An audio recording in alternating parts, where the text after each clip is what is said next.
Tonight, public health officials expressing worry over a stunning new report about conditions in detention facilities that hold migrants.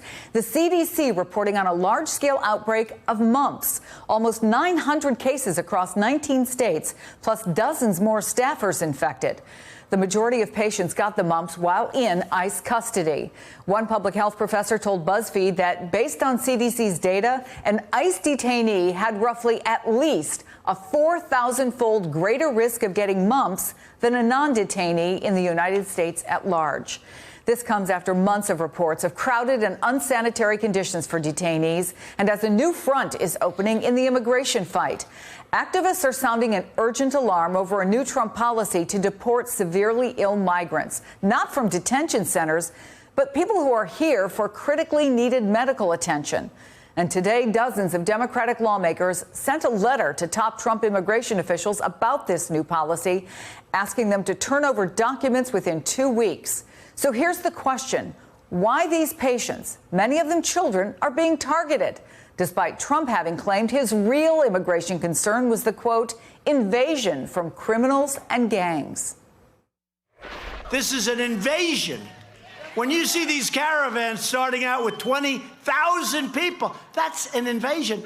We're talking about an invasion of our country with all types of criminals and gangs. People hate the word invasion, but that's what it is. It's an invasion of drugs and criminals and people.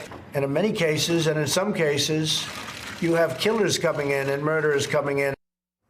Trump warning of gangs, but the new policy is affecting people like this 5-year-old boy.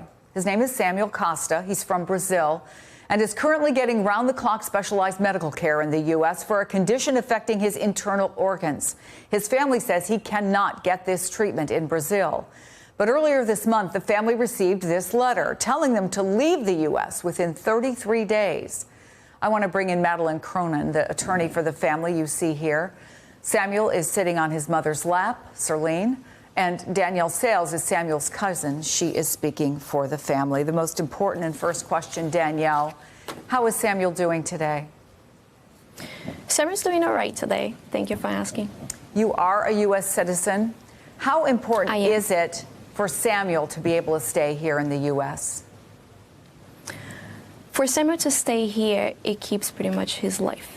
Him leaving the country, he wouldn't have the specialized treatment that he has right now, that he's currently having, and the more monitorized health treatment that he's having here right now.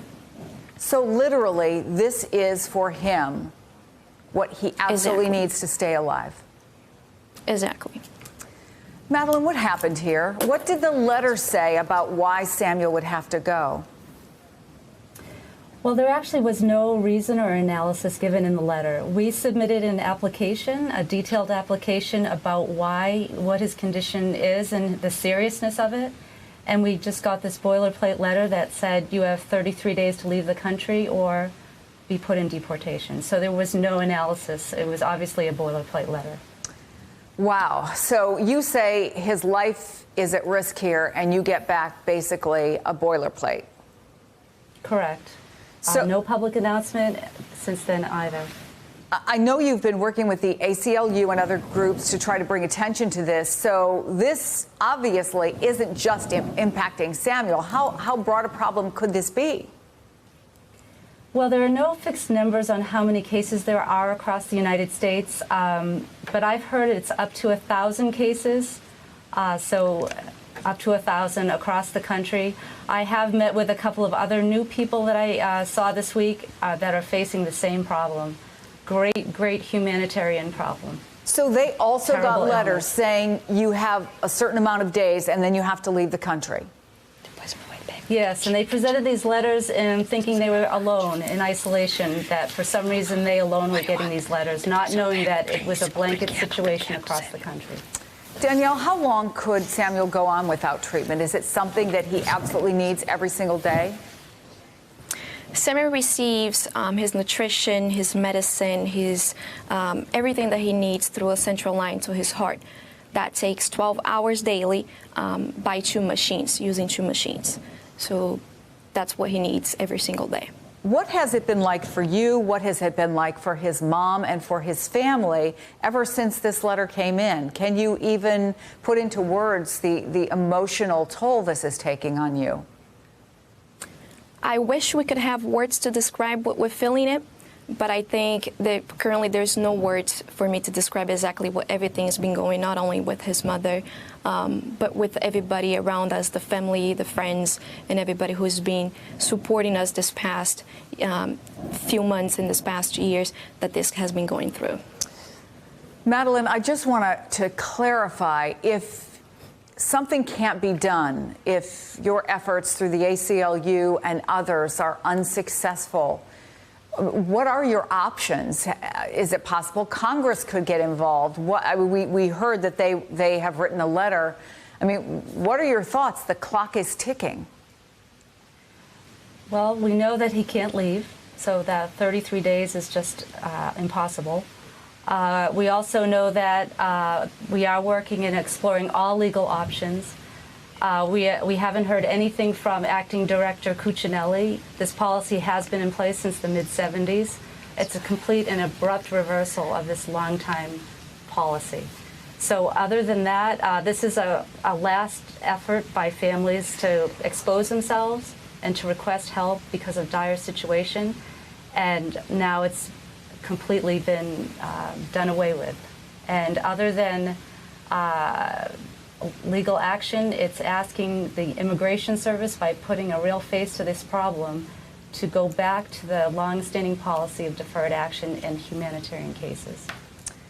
Well, Madeleine Cronin, thank you so much. And I know that this would not be high on the priority list for a sick little boy and his family to come on television and have to talk about this, but it's so important, and we thank you. And of course, we're sending a big hug to Samuel, who is a beautiful, beautiful boy. And we hope you'll keep in touch with us and let us know how things are going. Thank you very much. Thank you. Let me bring back in Victoria DeFrancesco Soto. I don't even know what to say here or what question to ask you. What's your reaction to what you just heard? Cruelty and agony. That's my initial reaction, Chris. But I think through, why is this happening? I'm asking myself, how could we have gotten to this point? And then, I get my academic hat back on. I go, wait, we saw this coming. We have seen a cut to refugee and asylee programs in the United States like nothing we have ever seen before. So when President Obama left office, we were providing 110,000 visas to refugees and asylees for humanitarian reasons, for life-saving reasons. The Trump administration in the last fiscal year cut it to 30,000 people. This is just that next step in extremity of denying the humanity of folks who are immigrants. Because really, this is a matter of life and death, Chris. These folks cannot leave by their own accord. What is this going to happen?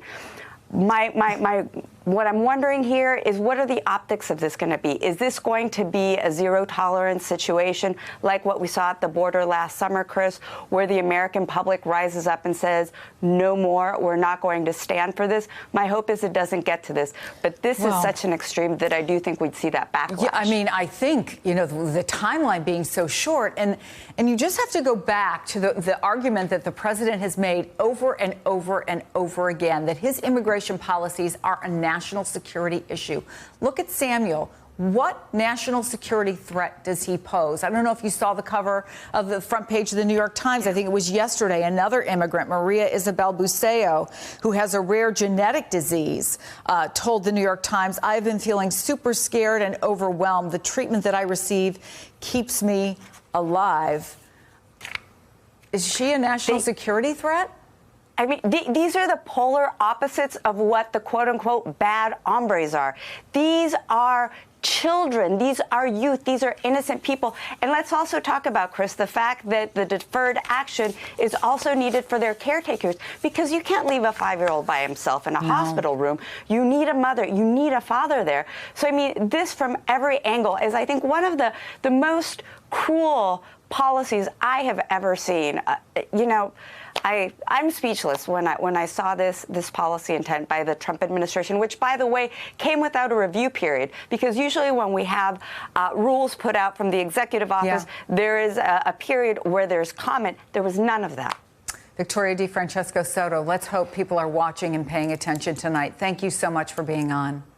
Thanks, Chris. Hey, I'm Ari Melber from MSNBC. You can see more of our videos right here, or better yet, subscribe to our YouTube channel below. You could have been anywhere in the world, but you're here with us, and we appreciate that.